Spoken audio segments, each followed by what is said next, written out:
जय जय श्री राम।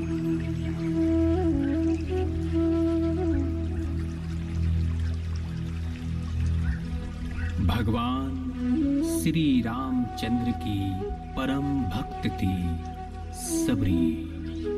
सबरी का वास्तविक नाम था स्रंवना। स्रंवना भील जाति के सबर समुदाय से संबंध रखती थी। बचपन से ही उनके हृदय में दलित व आदिवासियों के प्रति अपार प्रेम व लगाव था। सदा मन में सबका सम्मान व आदर रखती थी। मैं समझता हूँ नवदा भक्ति की इससे बड़ी दूसरी और कोई उदाहरण नहीं होगी। पशु पंछी प्रकृति से सदैव प्यार की भावना रखती थी। वन में जंगल में सारे जानवरों के प्रति सदैव आदर और प्यार की भावना उनके दिल में बसती थी। सबरी के पिता भील समुदाय के मुखिया थे। जन्म के बाद से ही बड़े लाड़ प्यार के साथ वो धीरे धीरे बढ़ने लगी। देखते देखते सबरी के शादी के दिन भी नजदीक आ गए।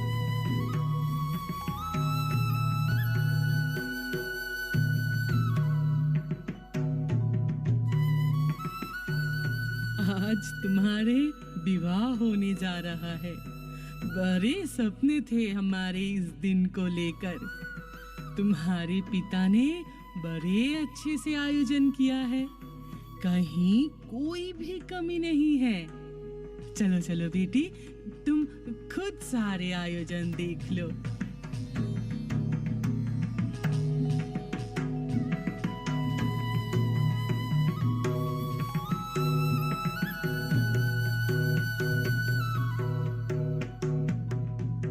आओ बेटी आओ। ये देखो, चारों तरफ रोशनी ही रोशनी है। बाजे गाजे पटाखे, किसी भी चीज में कोई कमी नहीं की है। अरे बारातियों के लिए ये सारे उपहार हैं, अच्छी अच्छी मिठाइयाँ हैं, शरबत है, और देखो खाने पीने के ना हम लोगों ने पूरे इंतजाम किए हैं। परंतु पिताश्री, ये भेड़ बकरियां किस लिए? अरे तुम्हारे विवाह के उत्सव में कोई कमी न आए। अतिथि बाराती सबके स्वागत के लिए अच्छे अच्छे पकवान बनेंगे। इसीलिए तो इन भेड़ बकरियों को हमने लाया है, ताकि इन भेड़ बकरियों से ही बारातियों के अतिथियों के सुस्वादिष्ट पकवान बनेंगे। अरे पूरा पूरा समाज देखेगा। अरे मेरी लाडली बिटिया की विवाह जो है। परंतु पिताश्री, मेरे अकेले की विवाह के लिए इतने मासूम अबला जीवों की प्राण नाश? नहीं नहीं, मैं ये नहीं होने दे सकती। इन्हें छोड़ दीजिए पिताश्री, इन्हें छोड़ दीजिए। ये तुम क्या कह रही हो सबरी? तुम होश में हो? इन्हें भला छोड़ दूं? अरे इन्हें कैसे छोड़ दूं? ये तो हमारे रीति रिवाज है। और इतने सारे जो हमारे मेहमान आए हैं, ये हमें क्या कहेंगे? परंतु पिताश्री, हमें इनसे बहुत प्रेम है। इन्हें छोड़ दीजिए पिताजी, छोड़ दीजिए इन्हें। चुप हो जाओ, हम कुछ भी नहीं सुनना चाहते हैं। इसे अभी कभी यहां से ले जाओ और समझाओ, ताकि ये सिर्फ अपनी शादी पर ध्यान दे। जाओ, चली जाओ यहाँ से। नहीं नहीं माँ, मैं ये नहीं होने दूंगी माँ। तुम्हें तो पता है मुझे इनसे कितना प्यार है। मेरी शादी के लिए इनका हत्या मत करो माँ। पिताश्री को समझाए माँ। ये तुम क्या कह रही हो? ये कभी नहीं होगा। ये तो हमारी रीत है। ये कैसी रीत है माँ? ये कैसी रीत है? आप पिताश्री को समझाए। या तो इन अबला जीवों को छोड़ दे या फिर ये शादी रोक दे। और आपको तो पता है माँ, जिससे हमारी शादी होने वाली है वो कितनी मदिरा पीते हैं और हमें मदिरा एकदम पसंद नहीं। ये शादी रोक दे माँ, ये शादी रोक दे। ऐसा मत बोल सबरी, तेरे पिता से कभी नहीं मानेंगे। जो हो रहा है उसे होने दे। ये तो सदियों से हो रहा है। पर माँ ये तो। बस एकदम चुप। बारात आने वाला है, यहाँ बैठा रहो, हम अभी आते हैं।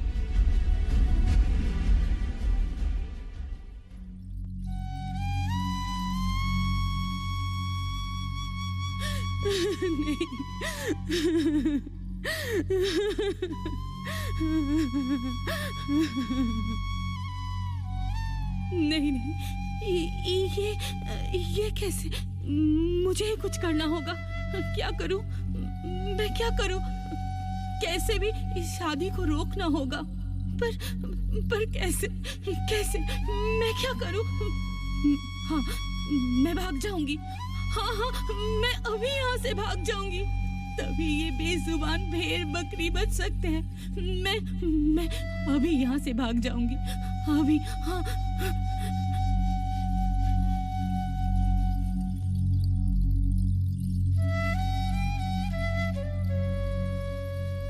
ऐसे ही भागते हुए सबरी दंडकारन वन में पहुंच गई। दंडकारन में मातंग ऋषि अपने आश्रम में तपस्या करते थे। सबरी उनकी सेवा करना चाहती थी, परंतु उसे डर था कि भील समुदाय के होने के कारण उसे मातंग ऋषि अपनी सेवा का अनुमति देंगे या नहीं। सबरी एक काम करती थी, ऋषियों के उठने से पहले आश्रम से नदी तक का रास्ता बड़े प्यार से साफ कर देती थी। रास्ते साफ करने के बाद साफ बालू बिछा देती थी और पूरे रास्ते को फूलों से सजा देती थी। परंतु यह काम सबरी ऐसे करती थी ताकि किसी को कुछ पता न चले।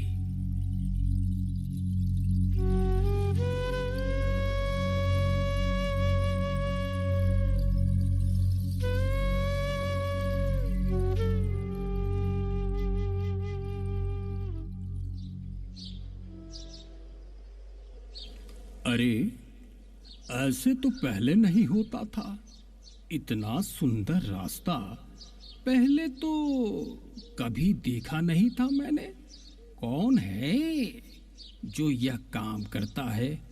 खैर, जो भी हो, भगवान सदा उसकी भला करे।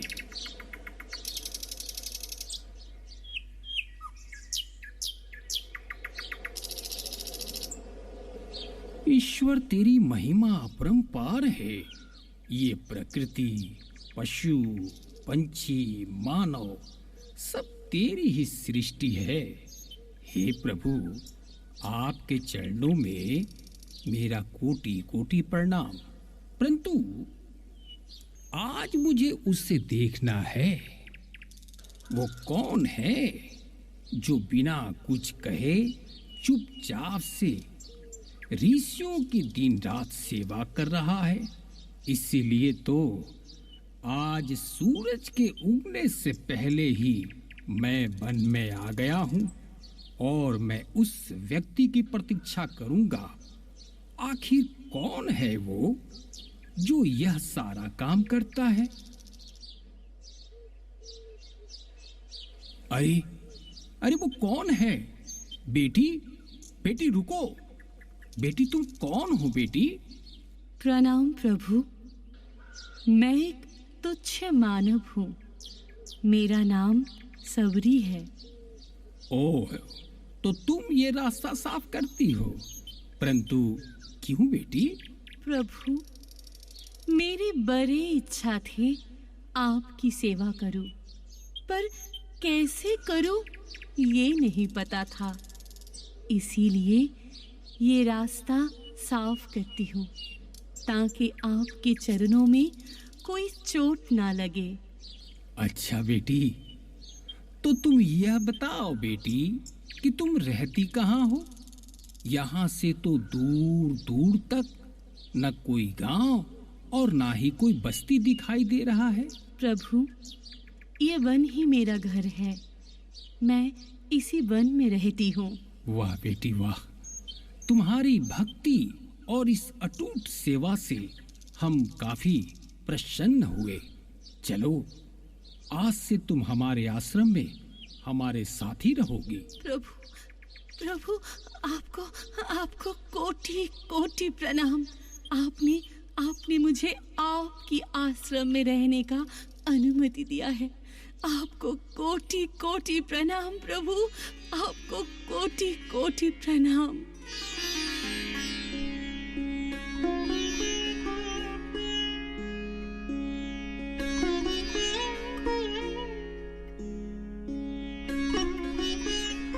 अपनी सेवा और मधुर व्यवहार से सबरी आश्रम में सभी के प्रिय और चहेती बन गई। ऋषि मुनियों की सेवा करते हुए उसके दिन बीतने लगे। एक दिन उसी आश्रम में बहुत सारे मुनि ऋषि पधारे और एक घटना सबरी की जिंदगी पूरी बदल कर रख दी। मुनिवर, आपके आश्रम बड़े ही सुंदर है। यहाँ आने के बाद मन को बड़ी शांति मिलती है। हर जगह इतने साफ स्वच्छ, मानो जैसे इस जगह के कड़कड़ में भगवान बसते हों। जी मुनिवर, ये स्वच्छता और ये सुंदर आयोजन, ये सब हमारे आश्रम के बालक बालिकाएं करती हैं। खास करके ये बेटी, ये प्यारी सी बिटिया सबरी जो है ना, वो करती है। दूसरों के प्रति प्रेम, आदर, सत्कार, सम्मान, साफ सफाई का ध्यान, ये सबरी ही कर सकती है। बहुत प्यारी बिटिया है और उससे अलग है हमारी सबरी। इतना निष्ठा, इतनी भक्ति और दूसरों के लिए इतना प्रेम, इसका मतलब सबरी बड़ी ही प्यारी और सुशील है। कौन है वो सबरी? मैं उससे मिलना चाहता हूँ। हाँ हाँ हाँ, अरे क्यों नहीं, मैं अभी सबरी को बुलाता हूँ। सबरी बेटी, सबरी कहाँ हो? सबरी बेटी, यहाँ आओ बेटा, यहाँ आओ। प्रणाम प्रभु। अरे, ये तो कुछ पहचानी सी लगती है। बेटी, तुम अपना परिचय दो तो, आखिर तुम हो कौन? डरो मत बेटी, बोलो बोलो, अरे कुछ तो बोलो। हे प्रभु, मैं सबरी हूँ और मैं भील जाति के सबर समुदाय की परिवार से हूँ। घोर अन्याय! अरे ये क्या? ये नीच कुल की है और इसकी सेवा मैंने ली। इसकी सेवा लेने के बाद तो मैं अपने आप को अछूत महसूस कर रहा हूँ। मैं अछूत हो गया हूँ। मुनिवर, अभी इसी वक्त इसे आश्रम से निकाला जाए। अभी इसे आश्रम से निकाले। क्षमा करें प्रभु, क्षमा करें, हमें क्षमा करें प्रभु, हमें क्षमा करें, हमें क्षमा करें प्रभु। हम लोग रहेंगे नहीं, हम लोग नहीं जाएंगे, एकदम यहाँ रहने का कोई मतलब ही नहीं। प्रभु, हमें क्षमा करें प्रभु। नहीं प्रभु, ऐसा ना करें प्रभु। भला आप सब मुझे छोड़ के कैसे चले जाएंगे? मैं भला इतने बड़े आश्रम में मैं भला कैसे रहूंगी? ये अन्याय ना करे प्रभु। भला मेरा उद्धार कैसे होगा प्रभु? क्षमा करें प्रभु, क्षमा करें। शांत हो जाइए, शांत हो जाइए, आप लोग शांत हो जाइए। अरे ये सब क्या बोल रहे हैं? सभी इंसानों को तो भगवान ने ही बनाया है। भगवान कभी भी किसी से कोई भेदभाव नहीं करते। भगवान तो सदा सबके मन में बसते हैं। ये भेद भाव, ऊंच नीच, ये सारी बातें तो हम इंसानों ने बनाई है। और ये प्यारी बिटिया सबरी, जो सदा सच्चे मन से हम सबकी सेवा करती है, जिसके मन में कोई खोट नहीं है, अरे इसके साथ ऐसा दुर्व्यवहार, ये क्या कर रहे हैं आप लोग? परंतु गुरुदेव, ये नीच कुल की है। हाँ महाराज, ये तो नीच कुल की ही है। हाँ, नीच कुल की है। भला हम सब एक साथ कैसे रहे महाराज? कैसे रह सकता? ठीक है, कोई बात नहीं, सबरी यहीं पे रहेगी और हम सब किसी दूसरे आश्रम में चले जाएंगे। यही करेंगे। ठीक है गुरुदेव, ठीक है। नहीं प्रभु, हमें छोड़ के ना जाएं। इतने बड़े आश्रम में आप सबके बिना हम कैसे रहेंगे प्रभु? मेरा उद्धार कैसे होगा? कौन करेगा मेरा उद्धार प्रभु? प्रभु, दुखी न हो बेटी, इन आंसुओं को पोंछ लो, चिंता मत करो। देखना, एक दिन इसी आश्रम में प्रभु श्री राम आएंगे तुम्हारे उद्धार के लिए, और प्रभु श्री राम के हाथों से ही तुम्हारा उद्धार होगा। बेटी सबरी, खुश हो जाओ, मत बहने दो इन आंसुओं को, पोंछ लो इन आंसुओं को। प्रभु श्री राम अवश्य आएंगे, जरूर आएंगे।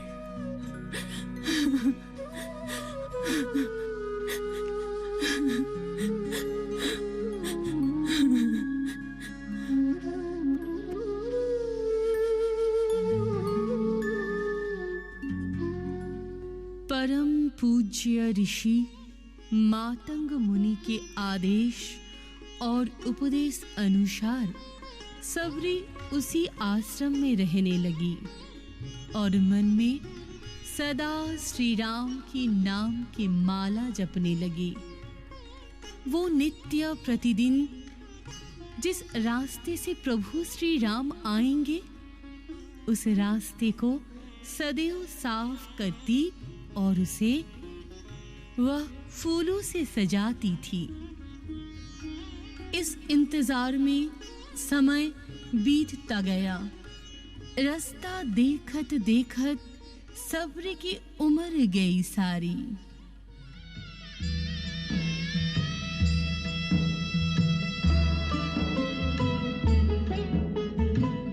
पूछत नभ से और धरा से, बाट तकत नैना दो प्यासे।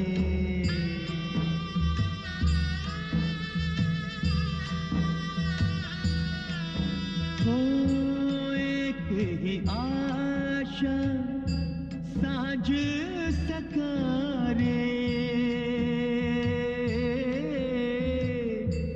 कब आए हैं प्रभु राम हमारे, कब आए हैं प्रभु राम हमारे। माता, राम, आ गए मेरे राम। हाँ माता, मैं ही हूँ रघुवंशी राम। राम,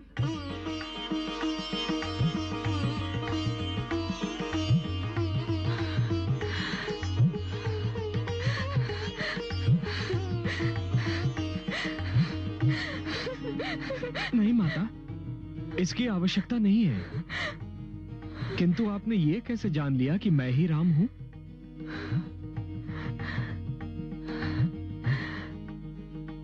जिसकी प्रतीक्षा में मैंने इन राहों पर पलकें बिछा रखी थी, जिसके दर्शन की आस में मैंने नैनों के दीपक संजो रखे थे, जिसका नाम रटते रटते मैं अपना ही नाम भूल गई थी। वो मेरे सामने आता और मैं उसे ना पहचानती, तब तो मेरा जीवन, मेरी साधना सब व्यर्थ जाती। मेरे राम। पर आप हैं कौन? आपने मुझे तो पहचान लिया माता, किंतु अपना परिचय नहीं कराया। मैं आप जैसी देवी का नाम जानना चाहता हूं। मेरा तो एकमात्र परिचय है, मैं अपने राम की दासी हूं। संसार मुझे व्यर्थी शबरी नाम से पुकारता है। मेरा जीवन राम का स्मरण, मेरी भाषा राम नाम का जाप, मेरा मन राम का मंदिर है। मैंने अपना जीवन राम की प्रतीक्षा में बिताया। सदैव ये नेत्र द्वार पर लगे रहते कि कब एकाहट होगी, ये द्वार खुले और मेरे राम मेरे नेत्रों के समक्ष हो। हर पल मैं यही विनती करती, हे यमराज, जब तक मुझे अपने राम के दर्शन न हो, इस जीवन का अंत न करना। और आज जब मैं निराश हो चुकी थी, आपने मेरे मन की पुकार सुन ली, मुझे धन्य कर दिया। मन करता है आपको यूं ही निहारती रहूं और इस जीवन का अंत हो जाए।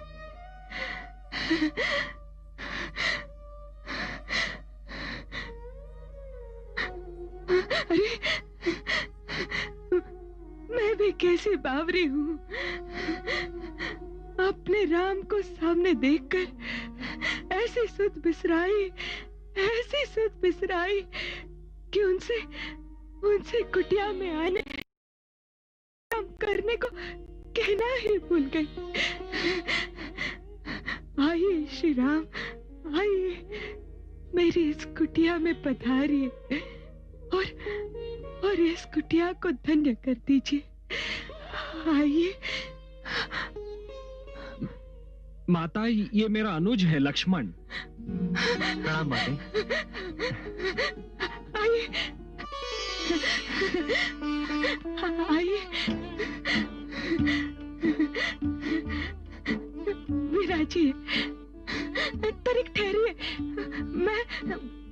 मैं अभी आई।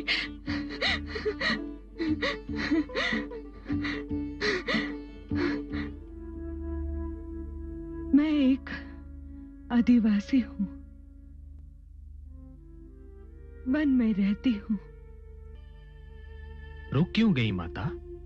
बताइए ना।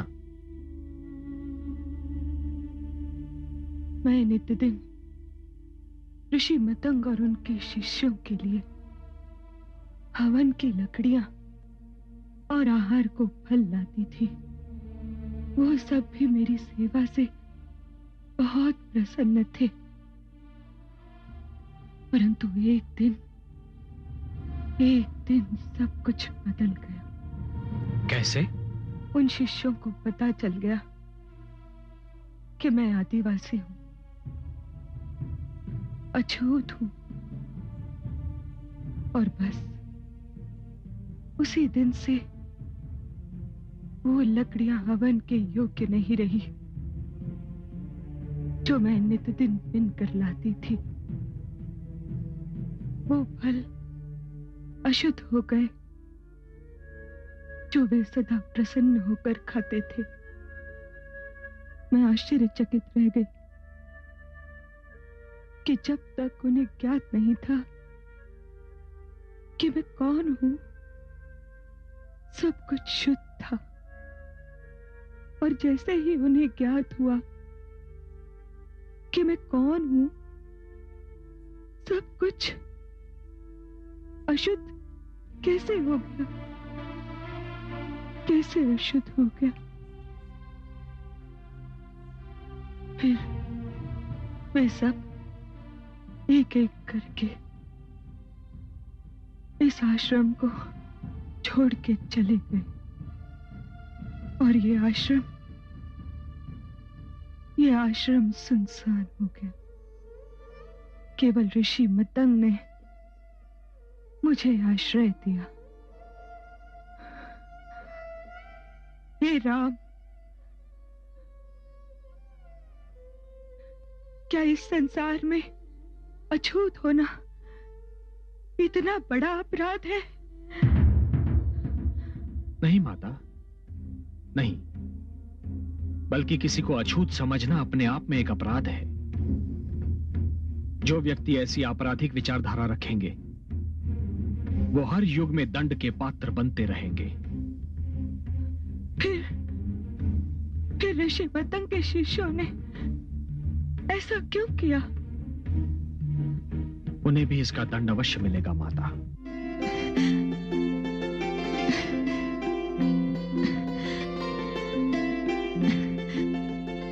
मैं ये बेर चुटकर लाई हूं, खा लीजिए। मुझे तनिक भी भूख नहीं है माता, किंतु आपका आग्रह है इसलिए खाऊंगा। आप ही के हाथों से खाऊंगा। वहां नहीं माता, यहां बैठी बैठी।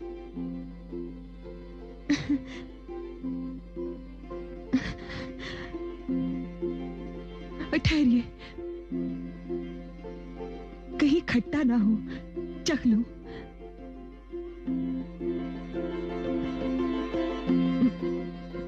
खट्टा है।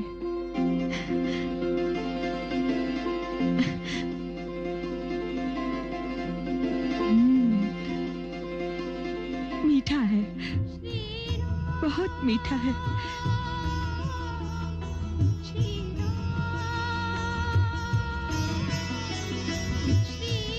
खट्टा है।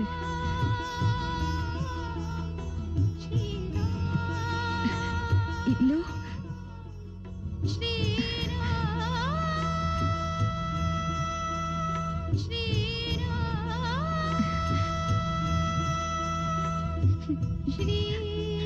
मीठा है, बहुत मीठा है।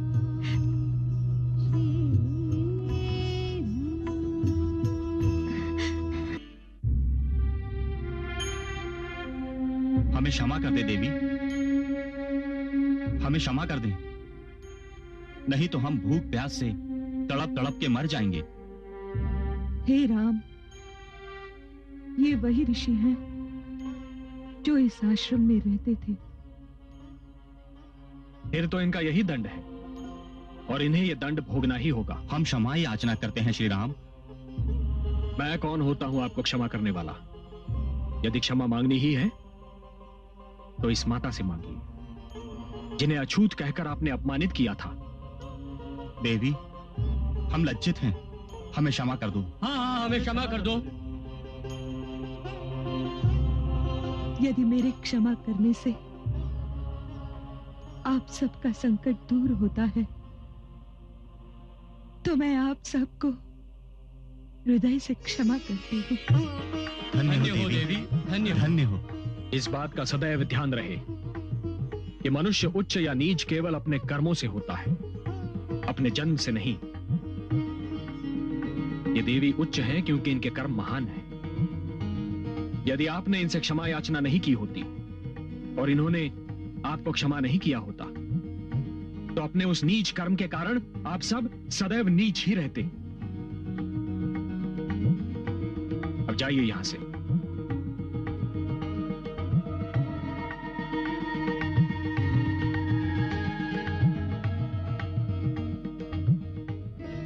माता, आपके पास से हटने को मन तो नहीं करता, किंतु माता हम किसी एक विशेष उद्देश्य से आए हैं। हमारी यात्रा बड़ी लंबी है, कठिन है, इसलिए माता आपसे अनुमति चाहेंगे। अनुमति? जिसने सारा जीवन आपकी राह देखी हो, जिसका जीवन आपकी प्रतीक्षा का दूसरा नाम था, वो अपने मुख से कैसे कहें कि आप उसके पास से एक क्षण के लिए भी दूर हो जाएं? हे राम, आपका नाम जीवन का सबसे बड़ा आनंद है। माता, आपके दर्शन जीवन सुख की चरम सीमा है। दोनों ही तो मिल गए। अब मुझे इस जीवन की क्या आवश्यकता है? आपके बिना मैं ये जीवन कैसे गुजारूं? होठों पर आपका नाम हो, आंखों में आपकी छवि हो, और मृत्यु आ जाए तो उस मृत्यु पर सहस्रों जीवन वार दूं। सहस्रों जीवन वार दूं। राम राम, जय श्री राम राम राम, जय श्री राम राम राम, हे श्री राम राम राम, हे श्री राम, श्री राम